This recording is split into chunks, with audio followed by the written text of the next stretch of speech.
Hello, viewers and my friends all over the world. You are welcome to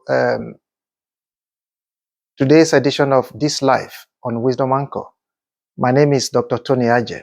Today we are going to look at an important topic that is on the minds of a lot of people today, and that is the question about traveling abroad. Uh, must you travel abroad or not? A lot of people are confused. They don't even know what to do. They've seen a lot of their friends making the move abroad, traveling to places like Australia, places like Belgium, USA, United Kingdom, Canada, and so many other destinations. And some people are confused, they don't know what to do. And to add to this is the confusion about the situation of things um, over there for people that have actually made the move.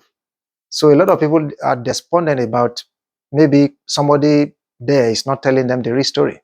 So I've packaged a program today that I'm going to delve into that is going to make it clear.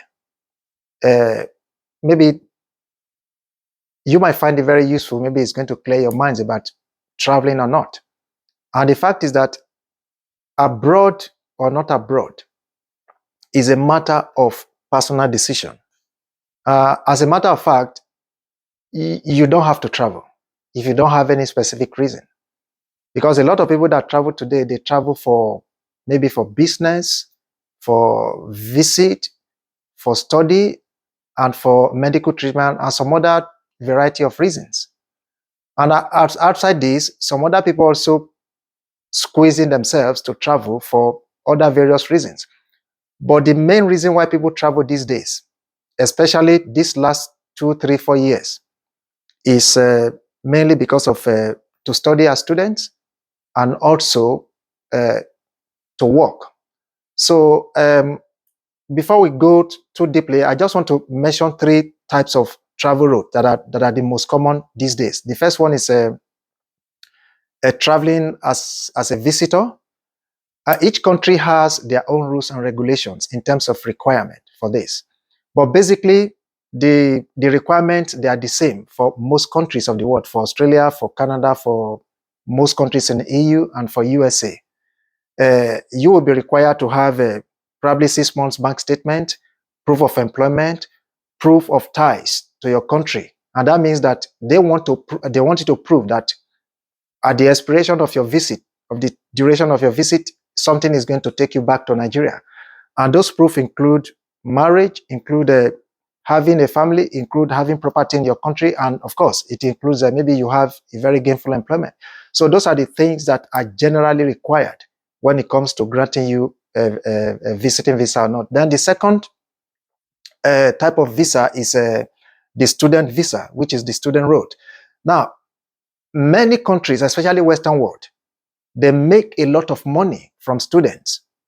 And that is why student visa is going to continue to outlast many of these other non-essential visas. Because most of these countries, name them, United States of America, Canada, Ireland, UK, Australia, and even EU countries, they make a hell of money from the students that are coming, international students per se. So this route is the in thing right now.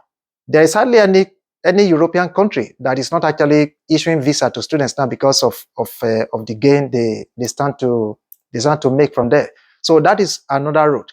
And of course, in order for you to qualify for this visa, you need generally speaking, because each country still has their own specific requirements. Generally speaking, you need to probably pay school fees, maybe a down payment deposit for your school fees. Then you need to have an admission, a university or a college that is actually inviting you for that program. Then you need to have proof of evidence that you can support yourself.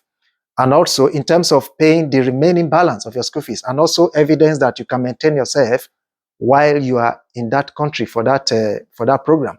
And you also need somebody that is going to stand as your sponsor, somebody that is going to stand in as your sponsor. Some other countries, they require that to stand for you. So once you get all these requirements, apart from other tiny details, then there's no reason why you can't get a visa. Then the other type of visa is the working visa.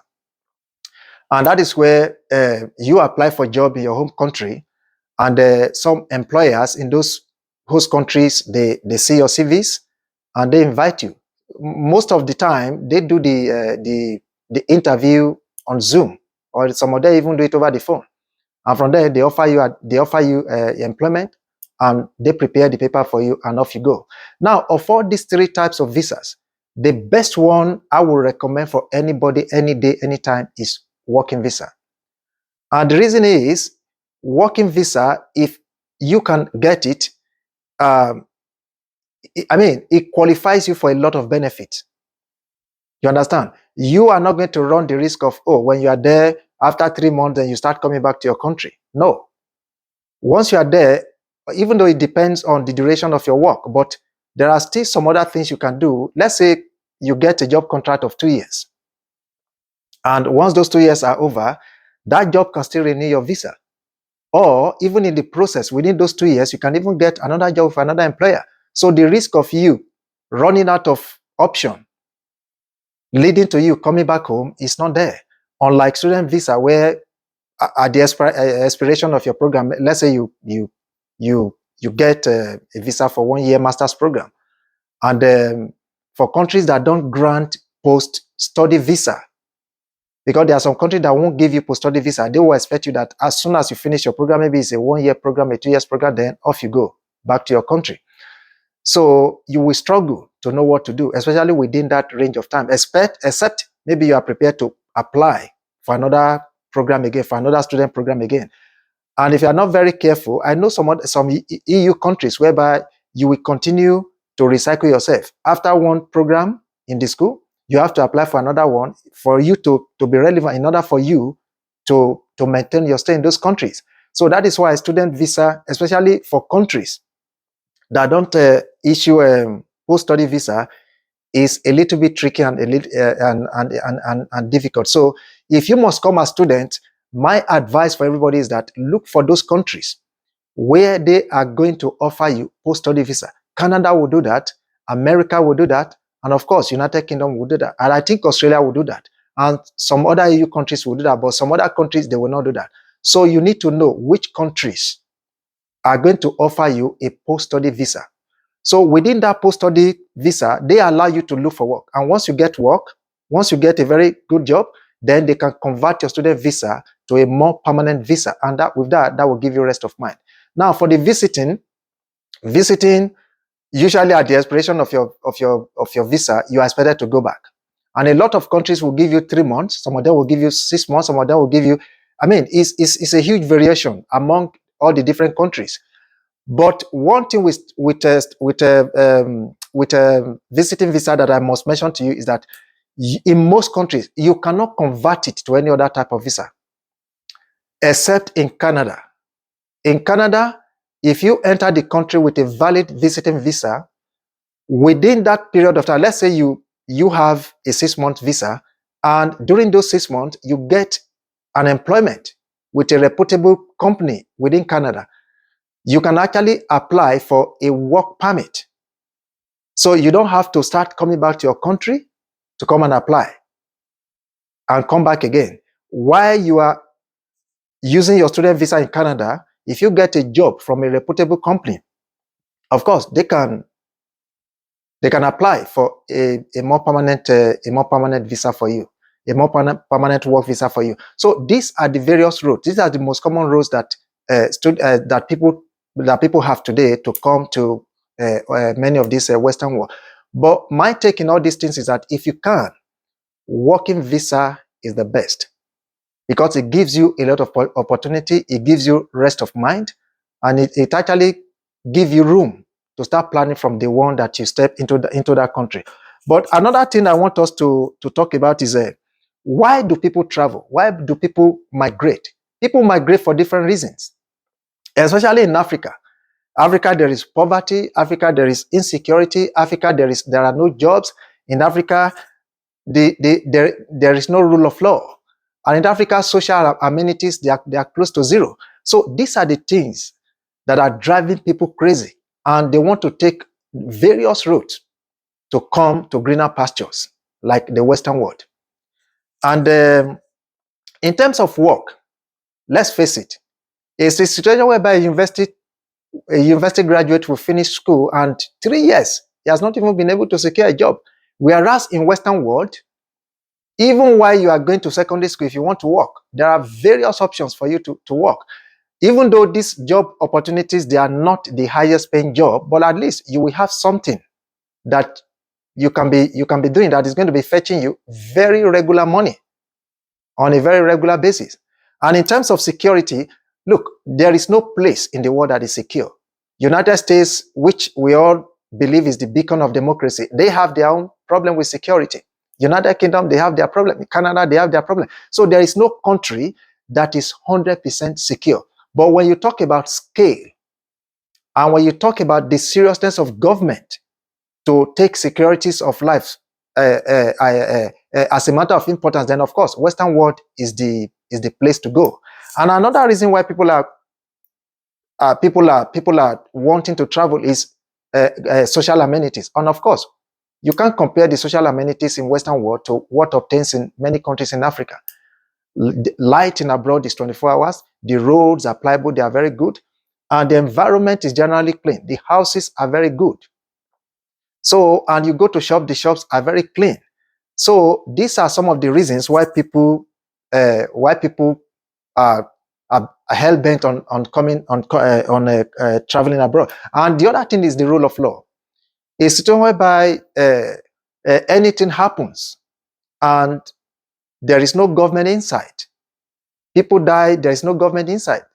Things like this, they are rife in Africa and in some other countries, in Asia and even in Southern America. But in Western world per se, these things, they are well controlled, at least to a very large extent. The police are working.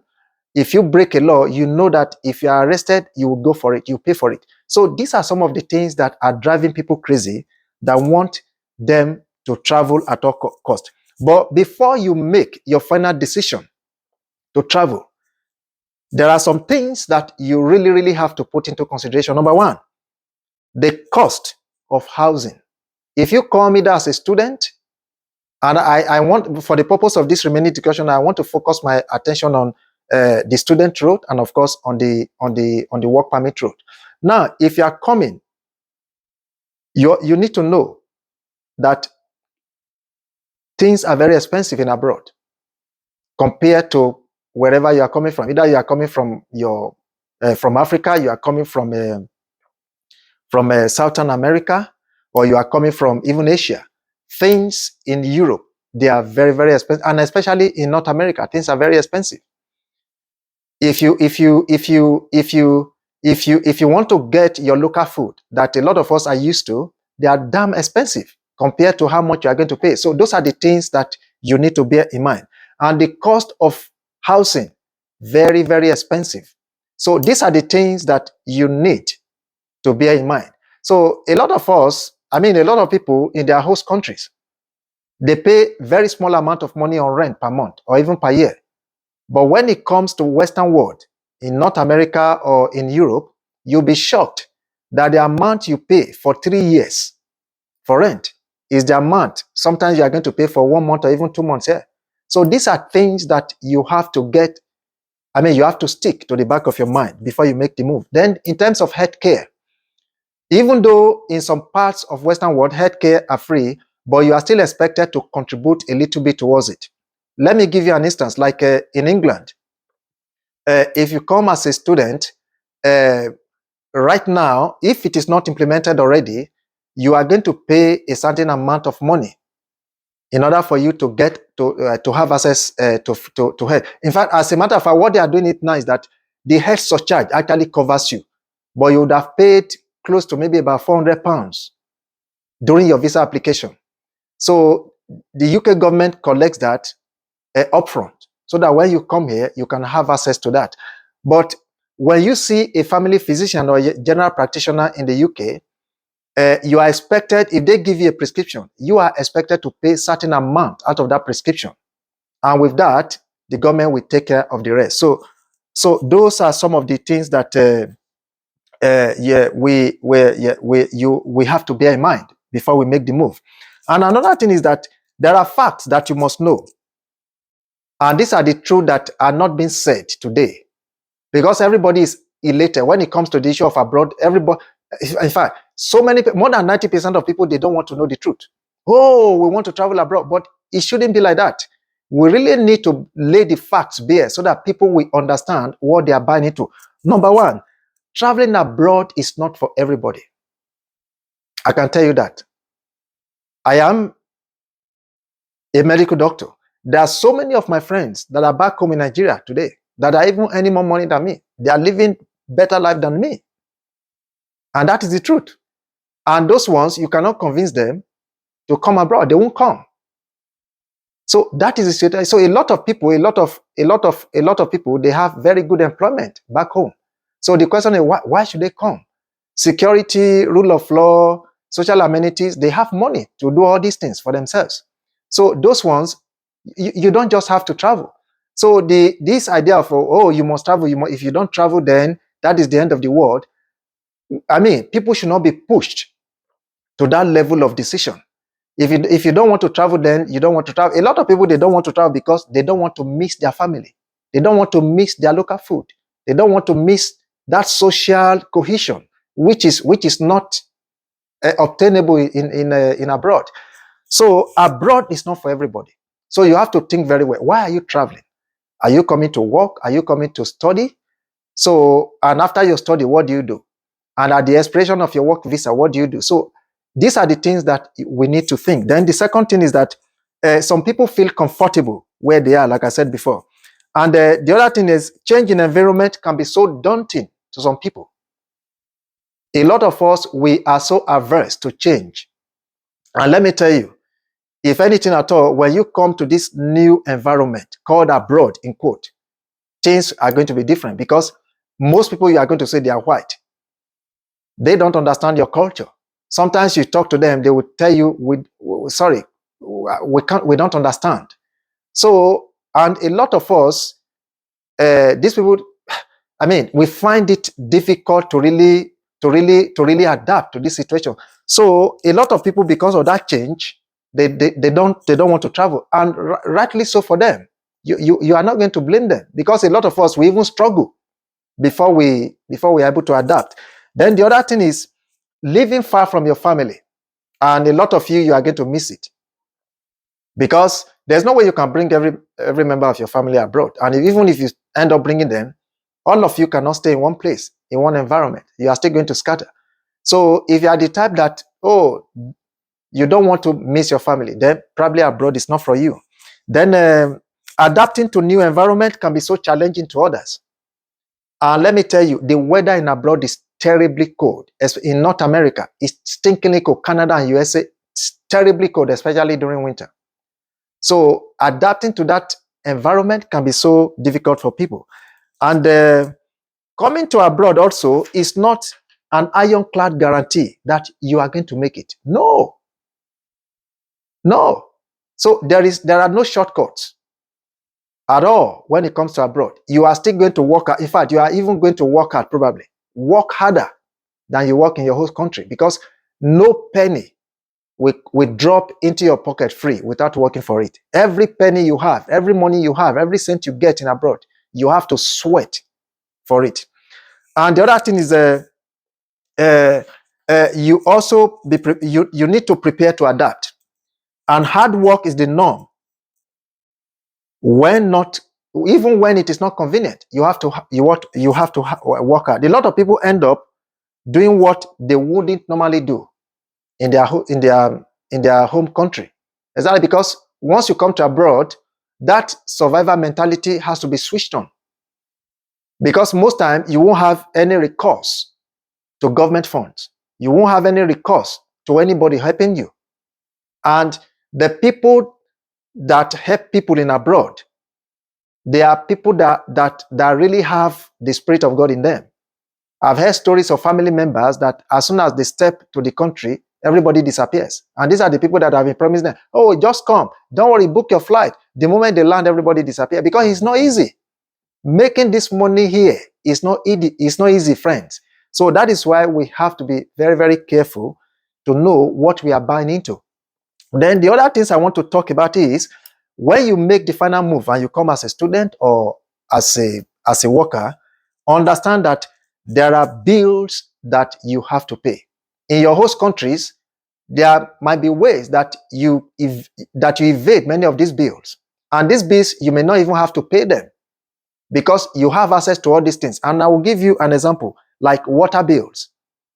In your host countries, a lot of people sink boreholes or they have access to public taps where they don't have to pay directly. So, but in abroad, you pay every amount of water that flows through your tap. You have to pay for it. It comes at monthly or 2 monthly bill, and you can't escape from that. And house rent also is a must. And like I said before, the cost of housing is very, very expensive in abroad. And the power bills, that is your electricity, you have to pay. Your gas bill, you have to pay. Council tax, you have to pay. And those of you that are lucky and you're able to purchase car, motor insurance is there. And it can be very, very expensive for those that are getting insurance for the first time. And road tax, if you manage to buy a car, that is also very, very important. These are things that you cannot escape from, no matter what you do. So, and if you come as a student or you come with work permit, I don't think you have a recourse to public funds. I wouldn't know, maybe some countries will allow some people to have access to public funds, but majority of the countries, Canada, America, UK, and Ireland, I don't think you are allowed